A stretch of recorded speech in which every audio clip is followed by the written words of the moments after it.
ತಮ್ಮ ಕಷ್ಟ ಕಾರ್ಯಗಳು ಬೇರೆ ದುಡ್ಡು ಸುರಿಬೇಡಿ. ಆ ಮಂತ್ರ ಇದು ಅಲ್ಲಿ ಇಲ್ಲಿ ಹೋಗಿ ಲಕ್ಷ್ಮೀಕಾಂತನ ಸೇವೆ ಮಾಡಿ, ಖಂಡಿತ ನಿಮಗೆ ಒಳ್ಳೇದಾಗುತ್ತೆ. ಮಹಿಷಾಸುರನ ಫಸ್ಟ್ ತುಳಿದಿದ್ದು ಕಳಲೆ ಗೇಟ್. ನೀವು ಏನೇ ಮಾಡ್ಬೇಕ ಪೂಜೆ ಹೋಮಗಳು ಏನು ಬೇಕಿಲ್ಲ, ಬಂದು ಭಕ್ತಾದಿಗಳು ಇಲ್ಲಿ ಪೂಜೆ ಮಾಡಿಸ್ಕೊಂಡಾಗ ಲಕ್ಷ್ಮೀಕಾಂತನ ಪೂಜೆ ಮಾಡಿ ಸರ್ಪದೋಷ ನಿರ್ವಹಣೆ ಆಗುತ್ತೆ. ಈ 4 ಕಂಬದಲ್ಲಿ ಮಹಾಭಾರತ ಪೂರ್ತಿ ಹಿಸ್ಟ್ರಿನೇ ಇದೆ. ನಾಗರವ ಆಗ್ಲಿ ಅದು ವಿಶೇಷವಾಗಿ ಕಾಣಿಸ್ಕೊತ್ತೆ, ಅದು ಪವಾಡಗಳು. ಯಾಕಂದ್ರೆ ಹಿಸ್ಟ್ರಿ ತಮಗೆ ಗೊತ್ತು, ಅದ್ ನೋಡಿದ್ರೆ ಏನಂತೀರಾ, ತುಂಬಾ ಬ್ಯೂಟಿಲಿ ಸೆಕೆಂಡ್ ಪ್ಲೇಸ್ ವರ್ಲ್ಡ್ ಆಗಿ. ಹಾಯ್ ಹಲೋ ನಮಸ್ಕಾರ ಸ್ನೇಹಿತರೆ, ಎಲ್ಲರಿಗೂ ಶಿವರೂಪಿ ಚಾನಲ್ಗೆ ಸ್ವಾಗತ. ಸ್ನೇಹಿತರೆ, ಈ ದಿನದ ವಿಡಿಯೋನಲ್ಲಿ ನಾವು ಕಳಲೆ ಗ್ರಾಮಕ್ಕೆ ಹೋಗ್ತಾ ಇದ್ದೀವಿ. ಸ್ನೇಹಿತರೆ, ಈ ದೇವಸ್ಥಾನದ ಲೊಕೇಶನ್ ಲಿಂಕ್ನ ಈ ವಿಡಿಯೋ ಡಿಸ್ಕ್ರಿಪ್ಷನ್ ಬಾಕ್ಸ್ನಲ್ಲಿ ಕೊಟ್ಟಿರ್ತೀನಿ. ನೀವು ಕ್ಲಿಕ್ ಮಾಡಿ ನಿಮ್ಮ ಊರಿಂದ ಎಷ್ಟು ಡಿಸ್ಟೆನ್ಸ್ ಆಗುತ್ತೆ ಚೆಕ್ ಮಾಡ್ಬೋದು. ಪ್ರಾಚೀನ ಸುಪ್ರಸಿದ್ಧ ಪವಾಡ ದೇವಸ್ಥಾನ ಅಂತಲೇ ಹೇಳ್ಬೋದು. ಕಳಲೆ ಶ್ರೀ ಲಕ್ಷ್ಮೀಕಾಂತ ಸ್ವಾಮಿ ದೇವಸ್ಥಾನ. ಈ ದೇವಸ್ಥಾನದ ಮುಖ್ಯ ಅರ್ಚಕರು ಈ ದೇವಸ್ಥಾನದ ಇತಿಹಾಸ ಮಾಹಿತಿಗಳನ್ನ ನಮಗೆ ತಿಳಿಸ್ತಾ ಹೋಗ್ತಾರೆ. ದಯವಿಟ್ಟು ಈ ವಿಡಿಯೋನ ಫುಲ್ ನೋಡಿ. ಈಗ ಮೈಸೂರಿನಿಂದ ನಾವು ಹೊರಡ್ತಾ ಇದ್ದೀನಿ. ಹಾಗಿದ್ರೆ ಬನ್ನಿ ಈಗ ದೇವಸ್ಥಾನಕ್ಕೆ ಹೊರಡೋಣ. ದೇವರ ಪರಂಜ್ಯೋತಿ ಕಂಠೆದೆ ಲಿಂಗಯ್ಯ ನಿಮ್ಮ ನೆಮ್ಮಿದೆ ಭಕ್ತರನ್ನು ಕಂಡನಂತೆ ಕಾಯ ದೇವಾ ಸಿದ್ದಯ್ಯ ಸ್ವಾಮಿ ಬಂಗೆ. ಸ್ನೇಹಿತರೆ, ಕಳಲೆ ಇಲ್ಲಿಗೆ ಬಂದಿದ್ದೀವಿ. ಅಲ್ಲಿ ಕೆಂಪು KSRTC ಬಸ್ ಬರ್ತಾ ಇದೆಯಲ್ಲ, ಆ ಬಲಭಾಗಕ್ಕೆ ಈಗ ಹೋಗ್ಬೇಕು. ಆಟೋಗಳು ಕೂಡ ಊರೊಳಗೆ ಹೋಗುತ್ತೆ. ನಿಮ್ಮ ಓನ್ ವೆಹಿಕಲಲ್ಲಿ ಬಂದರೆ ಈಸಿಯಾಗಿ ದೇವಸ್ಥಾನದ ಹತ್ರನೇ ಹೋಗ್ಬೋದು. ಇಲ್ಲಿಂದ ಮುಂದೆ ಲೆಫ್ಟ್ ತಗೋಬೇಕು.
ದೇವಸ್ಥಾನ ತುಂಬ ಚೆನ್ನಾಗಿದೆ. ಡೇ ಟೈಮ್ನಲ್ಲಿ ಬರೋಕ್ಕಾಗಲಿಲ್ಲ, ಬರೋ ಅಷ್ಟರಲ್ಲೇ ಕತ್ಲಾಗಿದೆ. ಇದು ಆಂಗಾಳ, ಇದಕ್ಕೆ ಅರ್ಶನ, ತಿರುಪತಿ ಟೈಪ್ ಅರ್ಶನ, ಬರೀ ಅರ್ಶನ ಇದಕ್ಕೆ ತಾಯಿಗೆ.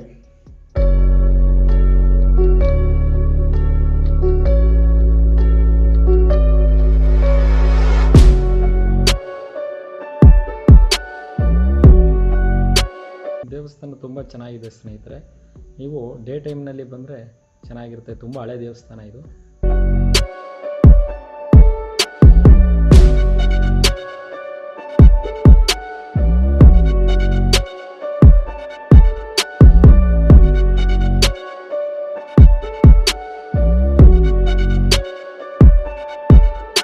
ಸ್ನೇಹಿತರೆ, ನೋಡ್ತಾ ಇದ್ದೀರಾ ಕಳಲೆ ಗ್ರಾಮ ಇದು. ಈ ಗ್ರಾಮದಲ್ಲಿ ಹಲವಾರು ದೇವಸ್ಥಾನಗಳಿದೆ. ಎಲ್ಲ ದೇವಸ್ಥಾನಗಳು ಪ್ರಾಚೀನ ಪ್ರಸಿದ್ಧವಾದ ಮಹಿಮೆ ಪವಾಡ ಪುರಾಣಗಳನ್ನ ಹೊಂದಿರುವಂತ ದೇವಸ್ಥಾನಗಳಾಗಿದೆ. ಇದರಲ್ಲಿ ಬಹುಮುಖ್ಯವಾಗಿ ಈ ದೊಡ್ಡ ಶ್ರೀ ಲಕ್ಷ್ಮೀಕಾಂತ ದೇವಸ್ಥಾನ ನೋಡಬಹುದು. ಬಹಳ ವಿಶೇಷತೆ ಈ ದೇವಸ್ಥಾನದ ಒಳಗೆ ಅಡಗಿದೆ ಅಂತಾನೆ ಹೇಳ್ಬೋದು. ಈ ದೇವಸ್ಥಾನದ ಪ್ರಧಾನ ಅರ್ಚಕರು ಈ ದೇವಸ್ಥಾನದ ಇತಿಹಾಸವನ್ನ ತಿಳಿಸ್ತಾ ಹೋಗ್ತಾರೆ. ಬಹಳ ವಿಶೇಷತೆ ಹೊಂದಿದೆ ಈ ದೇವಸ್ಥಾನ, ಬನ್ನಿ ತಿಳ್ಕೊಳ್ಳೋಣ.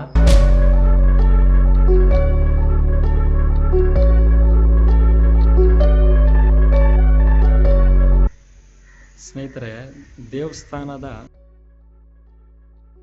ದ್ವಾರದಲ್ಲಿ ನೀವು ನೋಡ್ಬೋದು ಶ್ರೀಚಕ್ರ ಇಲ್ಲಿ ಕಾಣ್ತಾ ಇದೆ ನೋಡಿ. ಬಹಳ ವಿಶೇಷ ಸ್ನೇಹಿತರೆ. ಈ ವಿಶೇಷ ಆಶೀರ್ವಾದ ಮಾಡಿ ಕಳಿಸ್ತಾನೆ. ಶ್ರೀಚಕ್ರ ವಿಶೇಷ ಅಂದ್ರೆ ಕಳಲೆ ಗ್ರಾಮದಲ್ಲಿ ಇದು ವೇಣುಪುರಿ ಕ್ಷೇತ್ರ. ಲಕ್ಷ್ಮೀಕಾಂತ ಶಾಂತರೂಪು. ಲಕ್ಷ್ಮೀಕಾಂತ ಎಡಗಲೆ ಬಡಗಲೆ ಚಕ್ರ. ಇದು ವಿಶೇಷ ಅಂದ್ರೆ ಯಾವುದೇ ಗುರುಗಳ ತರದ ಮುದ್ರಣ ಮಾಡೋ ರೀತಿ ಇದೆ. ಸ್ವಾಮಿ ನೀವು ಏನೇನು ಎನಿಸ್ತದೆ 48 ದಿವಸ ಗೋಚರ ಇರುತ್ತೆ. ವಿಶೇಷ ಏನು ಶ್ರೀಚಕ್ರ ಅಂದ್ರೆ ಹಿಂದೆ ದಳವಾಯಿಗಳಿದ್ರು. ಆ ದಳವಾಯಿ ಕಾಲದಲ್ಲಿ ಏನು ಅಂದ್ರೆ ಹಿಂದೆ ದೇವ್ರ ಪಾದದಲ್ಲಿ ಶ್ರೀಚಕ್ರ ಇರುತ್ತೆ. ಇಲ್ಲಿ ವಿಶೇಷ ಏನಂದ್ರೆ ಮೇಲ್ಭಾಗದಲ್ಲಿ ವಿಶೇಷ. ಯಾಕೆಂದ್ರೆ ಬಂದಂತ ಭಕ್ತಾದಿಗಳಿಗೆ ಯಾರೇ ನಿರ್ವಹಿಸಿದ್ರೆ ತಲೆ ಮೇಲೆ ಆಶೀರ್ವಾದ ಮಾಡಿದಾಗ ಶ್ರೀಚಕ್ರ ಇದೆ. ಆಮೇಲೆ ಇನ್ನು ಇತಿಹಾಸ ಇದೆ. ಇತಿಹಾಸ ಹೇಳಕ್ ಹೋಯ್ತು ಅಂದ್ರೆ 3 ಪುಟ ಆದ್ರೂ ಸಾಲಲ್ಲ. ಪ್ರಥಮ ಬಾರಿಗೆ ದಳವಾಯಿ ಕಳಲೆ ದಳವಾಯಿ ತಂದು ಗಂಜನಗೂಡ ಹತ್ರ ಬಿರುಕು ನೋಡ್ಬೋದು. ಈಗ 1736 ಸ್ನೇಹಿತರೆ ನೋಡ್ಬೋದು. ಇಲ್ಲೂ ಒಂದು ಶ್ರೀಚಕ್ರ ಕಾಣಿಸ್ತಾ ಇದೆ ನೋಡಿ. ಅದು ವಸಂತ ಮಂಟಪ. 9 ದಿನ ವಿಶೇಷವಾಗಿ ನವರಾತ್ರಿ ಮಂಟಪೋತ್ಸವ ಆಗುತ್ತೆ. ನವರಾತ್ರಿ ಮಂಟಪ ಅದು ನೋಡಿ ಹಿಂದೆ ಎಲ್ಲ ಕಾಲದಲ್ಲೂ ಮಾಡ್ತಾ ಇದ್ರು. ಅಂದ್ರೆ ವಿಶೇಷವಾಗಿ ನವರಾತ್ರಿಗೆ 9 ದಿವಸ ಮಂಟಪ ಕಟ್ತರು. ಇದು ವಿಷ್ಣು ದೇವ ಮಂಟಪ, ವಿಷ್ಣು ದೀಪೋತ್ಸವ ಮಂಟಪ. ಇದು ಅಂದ್ರೆ ಅಕ್ಕ ತಂಗಿರಿ ವಾಣಿ ವಿಲಾಸ ಮತ್ತು ಚಲಮಾಂಬ ಅಂದ್ರೆ 7 ಹೆಣ್ಣು ಮಕ್ಕಳನ್ನ ಅರಮನೆ ಕೊಟ್ಟಿದ್ದಾರೆ. ಆ ಅಕ್ಕ ತಂಗಿರ ಹೆಸರಲ್ಲಿ ಕಟ್ಟಿರುತ್ತೆ. ಇದು ಹಿಂದೆ ಶ್ರೀರಂಗಪಟ್ಟಣ ಇರಲಿಲ್ಲ. ಇದು ಕಳಲೆ ದಳವಾಯಿ. ಶ್ರೀರಂಗಪಟ್ಟಣ ಕಳಲೆ ಮೈಸೂರು ಆಡಳಿತ ಇರಲಿಲ್ಲ. ದಳವಾಯಿ ವಂಶ ಮಂಜರದ ಮತ್ತು ಕಾಂತರಾಜ ಅಂತಿದ್ರು, ತುಂಬ ಹೆಸರುವಾಸಿ. ಇದು ಮುದ್ರಾ ಇಲಾಖೆಯಿಂದ ಪುರಾತತ್ವ ಇಲಾಖೆಗೆ ಸೇರಿದೆ. ಇದು ದಯಮಾಡಿ ಇದನ್ನ ದೇವಸ್ಥಾನಗಳನ್ನ ಸಾರ್ವಜನಿಕರು ಹೊಸ ದೇವಸ್ಥಾನ ಕಟ್ಟ ಬರಲು ದಯಮಾಡಿ ಹಳೆಯ ದೇವಸ್ಥಾನ ಉಳಿಸ್ಕೊಡಿ ಅಂತ ನಿಮ್ಮ ಮಾಧ್ಯಮ ಮುಖಾಂತರ ನಾನು ಸಾರಿ ಹೇಳ್ತಾ ಇದ್ದೀನಿ. ಈ ಸಲ ಹೇಳ್ತಾ ಇದ್ದೀನಿ, ತಮ್ಮ ಕಡೆಯಿಂದನೇ ಆದರೆ ಈ ದೇವಸ್ಥಾನ ಉಳಿಸ್ಕೊಡಿ. ಇನ್ನೊಂದು 7 ಟೆಂಪಲ್ ಇದೆ ಇಲ್ಲಿ. ವಿಶೇಷವಾಗಿ ಅಂದರೆ ಆಂಜನೇಯನಿಗೆ ವಿಶೇಷವಾಗಿ ಜಡೆ ಇದೆ. ವ್ಯಾಸರಾಯರು ಸ್ಥಾಪನೆ ಮಾಡಿದ್ದು ಸ್ಥಳ ಇದು. ಅದಕ್ಕೆ ವಿಶೇಷವಾಗಿ ಎಲ್ಲ ವ್ಯಾಸರಾಯರು ಗಂಟೆ ಕೊಟ್ಟರು. ವಿಶೇಷವಾಗಿ ಜಡೆ ಇದೆ ಆಂಜನೇಯನಿಗೆ. 8 ಅಡಿ ಇದೆ. ಅಷ್ಟಬಂಧನ ಇದೆ. ಇದೇನಪ್ಪ ಅಂದರೆ ಸುಬ್ರಹ್ಮಣ್ಯದಲ್ಲಿ ಮತ್ತು ಎಲ್ಲ ಕಡೆನೂ ಸಂಸ್ಕಾರ ಸರ್ಸ ಸಂಸ್ಕಾರ ಎಲ್ಲ ಮಾಡ್ತಾರೆ. ನಮ್ಮ ಕಳಲೆ ದೇವಸ್ಥಾನದ ಇತಿಹಾಸದಲ್ಲಿ ವಿಶೇಷ ಇದು. ಅಷ್ಟಬಂಧನೆ ಸರ್ಪದೋಷ ಇದೆ. ನೀವು ಏನೇ ಮಾಡಬೇಕು, ಪೂಜೆ ಹೋಮಗಳು ಏನೂ ಬೇಕಿಲ್ಲ. ಬಂದು ಭಕ್ತಾದಿಗಳು ಇಲ್ಲಿ ಪೂಜೆ ಮಾಡಿಸ್ಕೊಂಡೋಗಿ ಲಕ್ಷ್ಮೀಕಾಂತಂಗೆ ಪೂಜೆ ಮಾಡಿ ಸರ್ಪದೋಷ ನಿರ್ವಹಣೆ ಆಗುತ್ತೆ. ಆಮೇಲೆ ಇದರಲ್ಲಿ ಗರಡು ಮಚ್ಚೆ ಅಂತ ಆಗುತ್ತೆ. ಹರ್ಪೀಸ್ ಅಂತ ಹೇಳ್ತಾರೆ ಇದರಲ್ಲಿ ಹಾಸ್ಪಿಟ್ಲೆಲ್ಲ. ಅದು ಅಷ್ಟೇ. ಇಲ್ಲಿ 48 ದಿವಸ ಪೂಜೆ ಮಾಡಿದ್ರೆ ನಿಮಗೆ ಖಂಡಿತ ಒಳ್ಳೇದಾಗುತ್ತೆ. ಯಾಕೆಂದ್ರೆ ನಾವು ಬಾಯಲ್ಲಿ ಹೇಳೋದಲ್ಲ, ಸ್ವತಃ ನಾವು ಅನುಭವಿಸಿದ್ದೀವಿ, ಭಕ್ತಾದಿಗಳು ಅನುಭವಿಸ್ತಾರೆ. ತಾವು ಬಂದು ಇಲ್ಲಿ ದರ್ಶನ ಮಾಡಿದ್ರೆ ತುಂಬ ಅನುಕೂಲ ಆಗುತ್ತೆ. ಸರ್ಪದೋಷ ನಿರ್ವಹಣೆ. ಚಾಮರಾಜ ಒಡೆಯರು ಫೋಟೋ. ಇದು ಹಿಂದೆ ರಾಜಮನ್ಸ್ತರದಲ್ಲೇ ಆಡಳಿತದಲ್ಲಿತ್ತು. ಅದಕ್ಕೆ ಕಾರಣ ಅಂತಿದ್ದಿಲ್ಲ. ಇಲ್ಲಿ ಪ್ಲೇಗ್ ಬಂತು 1830. ಪ್ಲೇಗ್ ಬಂದಾಗ ಎಂಟೈರ್ ಊರೇ ಖಾಲಿ ಆಯಿತು. ಈ ಪ್ಲೇಗ್ ಬಂದಾಗ ಎಂಟೈರ್ ಕೂಲಿ ಆಯಿತು. ಅದೇ ಇಲ್ಲಿ ಕೆಂಪನಂಜಮಣ್ಣಿ ಅವರು ವಾಣಿ ವಿಲಾಸ್ ಇವರು ಪ್ಲೇಗ್ ಇಲ್ಲಿ ಸಾನಿಟೋರಿಯಂ ಹತ್ರ ನೋಡ್ಬೋದು. ಚಲಮಾಂಬ ಹಾಸ್ಪಿಟ್ಲ್ ಅದು ಕಳಲೆ ಅವರೇ. ಅದೇ ಇದರಲ್ಲಿ ಜಲಮ ಹಾಸ್ಪಿಟ್ಲ್ ಕಟ್ಟಿದ್ದಾರೆ. ಇದು ಇವತ್ತು ಸಾಕ್ಷಿಯಾಗಿ ನಿಂತಿದೆ ಅಂತ. ಆ ಪ್ಲೇಗ್ ಬಂದಾಗ ಎಂಟೇ ಊರೇ ಖಾಲಿ ಆಗೋಯ್ತು. ಹಾಗಾಗಿ ದೇವಸ್ಥಾನ ಮೂಲೆ ಗುಂಪಾಕೋಯ್ತು. ಭಕ್ತಾದಿಗಳಿಂದ ಈಗ ನಡ್ಕೊಂಡು ಬರ್ತಾ ಇದೆ. ಇನ್ನು ಮುಂದೆ ಭಕ್ತಾದಿ ಸಹಾಯಗಳಿಂದ ಆಮೇಲೆ ಪವಾಡಗಳು ನಡೀತಾನೆ ಇದೆ. ಅದು ನಾವು ಬಾಯಲ್ಲಿ ಹೇಳೋದಲ್ಲ, ಕಣ್ಣು ಮುಂದೆ ಬಂದು ನಿಂತ್ಕೊಂಡಾಗ ಅದು ಜನಗಳಿಗೆ ಗೋಚಾರ ಆಗುತ್ತೆ. ಅದು ನಾವು ಬಾಯಲ್ಲಿ ಹೇಳಲ್ಲ, ಬಂದು ಭಕ್ತಾದಿಗಳು ಬಂದು ನೋಡಲಿ, ಅವ್ರ ಅನುಭವದ ಮೇಲೆ ಅವರೇ ಮಾತಾಡಿ. ಇದು ರಾಮಾಯಣ ಮಹಾಭಾರತ ಪೂರ್ತ ಇಷ್ಟೇನೆ ಇದೆ ನೋಡಿ. ಈ 4 ಕಂಬದಲ್ಲಿ ಮಹಾಭಾರತ ಪೂರ್ತ ಇಷ್ಟೇನೆ ಇದೆ. ಮಾಯಿ ಜಿಂಕೆ, ಪರಶುರಾಮರು ಪೂಜೆ ಮಾಡ್ತಿರೋ ಸ್ಥಳ ಇದು ನೋಡಿ. ಪರಶುರಾಮರು ಹೊರ ತಗೋತಾ ಇರೋದು ಈಶ್ವರಂಗೆ. ಸ್ನೇಹಿತರೆ, ವಿಶೇಷವಾಗಿ ನೀವು ಒಂದು ದಿನ ಬಂದು ನೋಡಲೇಬೇಕಾದಂಥ ದೇವಸ್ಥಾನ. ಬೆಳಗಿನ ಸಮಯದಲ್ಲಿ ನೀವು ಪ್ರತಿಯೊಂದು ಕೂಡ ಇಲ್ಲಿ ನೋಡ್ಬೋದು.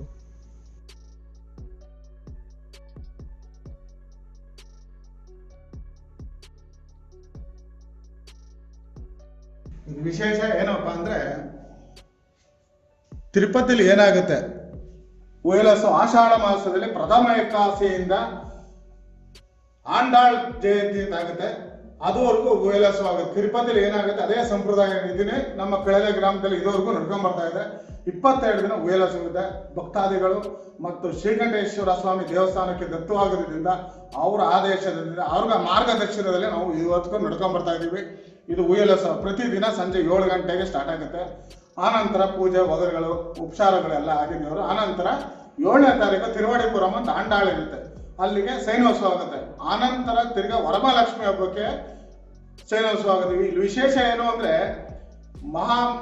ಎಲ್ಲಾ ಕಡೆ ಒಂದು ರಥೋತ್ಸವ ನಡೆಯುತ್ತೆ. ನಮ್ಮ ಕೆಳಲೆ ಗ್ರಾಮದಲ್ಲಿ 2 ರಥೋತ್ಸವ ನಡೆಯುತ್ತೆ.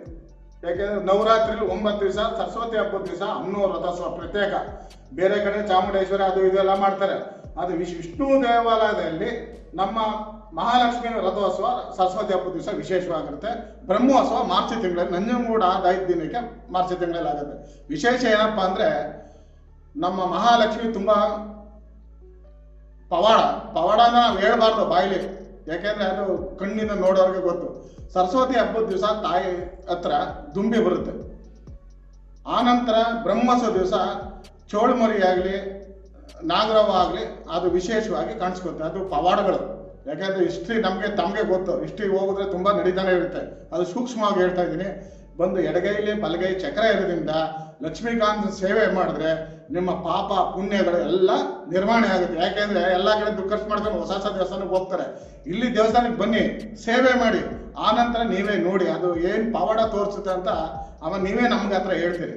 ಎಲ್ಲ ದಾನಿಗಳ ಮುಖಾಂತರ ಎಲ್ಲ ಭಕ್ತಾದಿಗಳು. ಯಾಕೆಂದ್ರೆ ದೇವಸ್ಥಾನ ಇದು ಹಿಂದೆ ಮಹಾರಾಜರು ಹಿಂದೆ ದಳವಾಯಿ ಕಾಲದಲ್ಲಿ ನಡೀತಾ ಇತ್ತು, ಆದ್ರೂ ಕೂಡ ಈಗ ಹಂಗೆ ನಡ್ಕೊಂಡ್ ಬರ್ತಾ ಇದೆ. ಅದು ಈ ಕಣ್ಣು ಮುಂದೆ ನೋಡಿ. ಇನ್ನು ಮುಂದೆ ಏನಾಗುತ್ತೆ ಅಂತ ಸುತ್ತಗುಡಿ ನೋಡಿದ್ರೆ ಎಲ್ಲಾ ಮಹಾರಾಜರು, ಮೇಲ್ಕೋಟೆ, ವೈರ್ಮುಡಿ ಉತ್ಸವ ಮತ್ತು ತಿರುಪತಿ ವೆಂಕಟರಮಣ ಸ್ವಾಮಿ ಎಲ್ಲ ಪ್ರತಿಯೊಂದು ಉದ್ದ ಇದೆ. ದಳವಾಯಿಗಳ ಮಂತಾನ ಇದೆ ಇದು ಪೂರ್ತ. ಆಮೇಲೆ ಈಶ್ವರನ್ ಟೆಂಪಲ್ ಇದೆ, ಅದು ಅಷ್ಟೇ. ಅಷ್ಟಬಂಧನ ಬಸವ ಇದೆ ಈಶ್ವರಿಗೆ, ಎಲ್ಲೂ ಇಲ್ಲ. ವಿಶೇಷವಾಗಿ ಉತ್ಸವ ಮೂರ್ತಿಗೆ ಜಿಂಕೆ ಇದೆ. ಎಲ್ಲಾ ದೇವಸ್ಥಾನಗಳು ಜಿಂಕೆ ಇರಲ್ಲ, ಡಮಗುರ ಇರುತ್ತೆ. ನಮ್ಮ ಈಶ್ವರನ್ ಟೆಂಪಲ್ ಕೆಳಲೆ ಗ್ರಾಮದಲ್ಲಿ ಜಿಂಕೆ ಇದೆ, ವಿಶೇಷ. ಅದು ತಾವು ನೋಡ್ಬೋದು, ಅದು ಪಾಲ್ ಬೀಳ್ತಾ ಇದೆ. ಅದು 7 ಟೆಂಪಲ್ ಇದೆ. ಆಮೇಲೆ ಆನಂತರ ಕೈವಲ್ಯ ದೇವಸ್ಥಾನ ಇದೆ. ಮಹಿಷಾಸುರನ ಫಸ್ಟ್ ತುಳಿದಿದ್ದು ಕೆಳಲೆ ಗೇಟ್ ಅಂದ್ರೆ ಅದತ್ರ ಕೈವಲ್ಯ ದೇವಿ ಅಂತಿದೆ. ಅದು ಇವತ್ತು ಪೂಜೆ ನಡ್ಕೊಂಡ್ ಬರ್ತಾ ಇದ್ದಾರೆ. ಅದು ಅರಸಮಂತನಕ್ಕೆ ಸೇರಿದ್ದು ನಡ್ಕೊಂಡ್ ಬರ್ತಾ ಇದೀವಿ. ಈಗಲೂ ನಡ್ಕೊಂಡ್ ಬರ್ತಾ ಇದೆ ಭಕ್ತಾದಿಗಳಿಂದ. ಇದೆಲ್ಲ ಸರ್ಕಾರಿ ದೇವಸ್ಥಾನ ಆಗಿರೋದ್ರಿಂದ ಎಲ್ಲ ಮೂಲಭೂತ ಸೌಕರ್ಯಗಳು ಕುಂಠಿತವಾಗಿದೆ. ಅದಕ್ಕೆ ಭಕ್ತಾದಿಗೆ ಸಹಾಯ ಕೇಳಿ ಇನ್ನು ಮುಂದೆ ಯಥೇಚ್ಛವಾಗಿ ಸರ್ಕಾರನೂ ಅಷ್ಟೇ ಇದಕ್ಕೆ ಗಮನ ಹರಿಸಿ ನಮ್ಮ ದೇವಸ್ಥಾನ ಉಳಿಸ್ಕೊಡು ಅಂತ ತಾವು ಕಳಕಳೆಯಿಂದ ನಾವು ಬೆಳಕೊಡ್ತಾ ಇದ್ದೀವಿ. ಅದು ನೋಡಿದ್ರೆ ಏನಂತೀರ, ತುಂಬಾ ಬ್ಯೂಟಿಲಿ ಸೆಕೆಂಡ್ ಪ್ಲೇಸ್ ವರ್ಲ್ಡ್ ಆಗಿದೆ. ವಿಜಯನಗರ ಸಾಮ್ರಾಜ್ಯದ ಲಕ್ಷ್ಮೀಕಾಂತನೂ ಅಷ್ಟೇ ಬ್ಯೂಟಿಲಿ ಸೆಕೆಂಡ್ ಪ್ಲೇಸ್. ಮೂರ್ತಿನೂ ಅಷ್ಟೇ. ನೀವು ಜಾತ್ರೆ ಟೈಮ್ಲಿ ನೋಡಿದ್ರೆ ತುಂಬಾ ವಿಶೇಷವಾಗಿ ಅಲಂಕಾರ ಆಗುತ್ತೆ, ರಾಜಮುಡಿ ಬರುತ್ತೆ, ಎಲ್ಲ ಟ್ರೆಜಿಲ್ ಇದೆ. ಅದ್ರ ವಿಶೇಷವಾಗಿ ನಡ್ಕೊಂಡು ಇವತ್ತಿಗೂ ನಡ್ಕೊಂಡ್ ಬರ್ತಾ ಇದ್ದೀವಿ. ಬನ್ನಿ ಒಳಗಡೆ. ಇದೆಲ್ಲ ಬೆಣ್ಣೆ ಅಲಂಕಾರಗಳು ಎಲ್ಲ ಇದೆ, ಕೂಗ್ತಾರೆ ಎಲ್ಲ ಕಡೆ.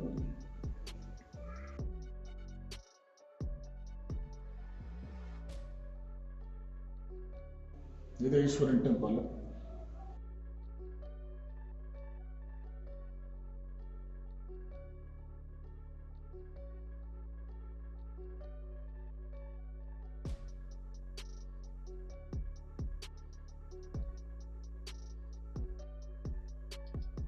ಇದು ನೋಡಿ ಲಕ್ಷ್ಮೀಕಾಂತ್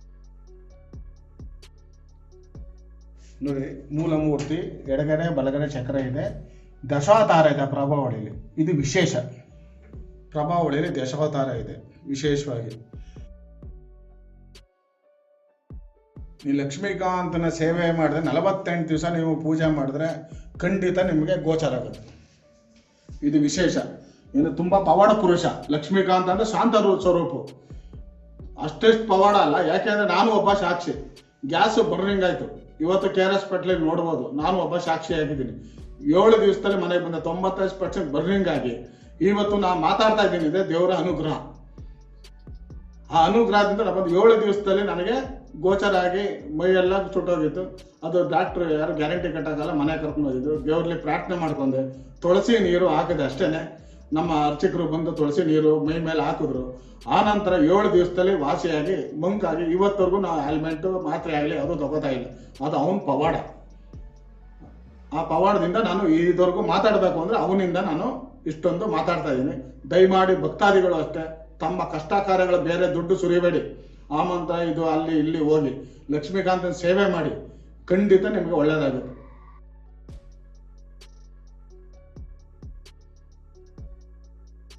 ಇದು ದಶಾವತಾರ, ರಾಮ ಲಕ್ಷ್ಮಣ ಸೀತೆ ಆಳ್ವಾರ್ ಸನ್ನಿಧಿ.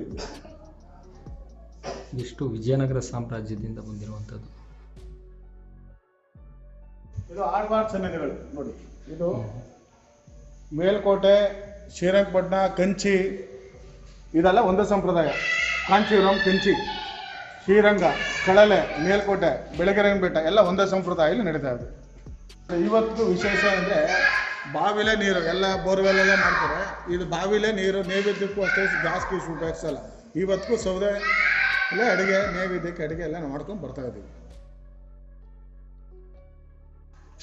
ಬನ್ನಿ, ಇದು ಆಂಗಾಳು, ಇದಕ್ಕೆ ಅರ್ಶಿನ, ತಿರುಪತಿ ಟೈಪ್ ಅರ್ಶಿನ, ಬರೀ ಅರ್ಶಿನ ಇದಕ್ಕೆ ತಾಯಿಗೆ.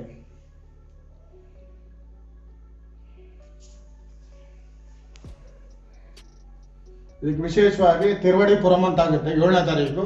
ತುಂಬ ವಿಶೇಷವಾಗಿರುತ್ತೆ ತಾಯಿಗೆ. ಇಲ್ಲಿ ಸೇನೋತ್ಸವ ಆಗುತ್ತೆ. ಸೌರಮಾನ, ಚಂದ್ರಮಾನ ಪಾರ ಬರುತ್ತೆ, ಪಟಾಭಿರಾಮ.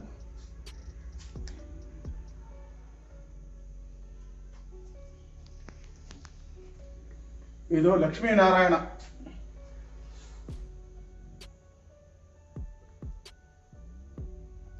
ಇದು ಕಂಚಿ ವರದಾನ ಸ್ವಾಮಿ. ಹಾಗೆ ಹಿಂದೆ ದಳವಾಯಿಗಳು ಹೋಗ್ತಾ ಇರಲಿಲ್ಲ. ಆವಾಗ ಆ ದೇವ್ರನ್ನ ಕೂರಿಸಿ ಇಲ್ಲಿ ಪೂಜೆ ವಗರೆಗಳು ಮಾಡಿ ಆ ಲಗ್ನದಲ್ಲಿ ಇಲ್ಲಿ ಅಭಿಷೇಕ ಮಾಡ್ತಾ ಇದ್ರು. ವಿಶೇಷ ಅದು. ಇದು ಕೇಶವ ಸ್ವಾಮಿ.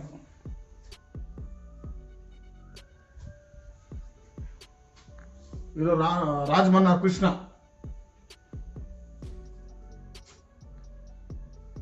ತಿರುಪತಿ ಬ್ರಹ್ಮೋತ್ಸವದಲ್ಲಿ ವಿಶೇಷ ಪೂಜೆ ಇಲ್ಲಿ.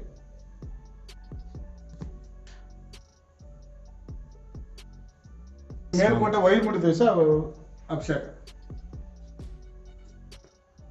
ಕೋದಂಡ ರಾಮ, ಅದು ಕರೆಂಟ್ ಇಲ್ಲ. ಇದು ಮಹಾಲಕ್ಷ್ಮಿ.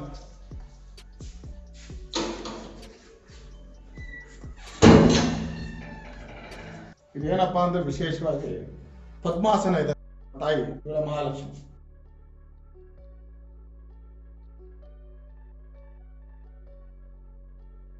ವಿಶೇಷ ಏನು ಅಂದ್ರೆ ಇವಳ ಮಹಾತಾಯಿ ನವರಾತ್ರಿ 9 ದಿವಸ ವಿಶೇಷ ಅಲಂಕಾರ ಆಗುತ್ತೆ.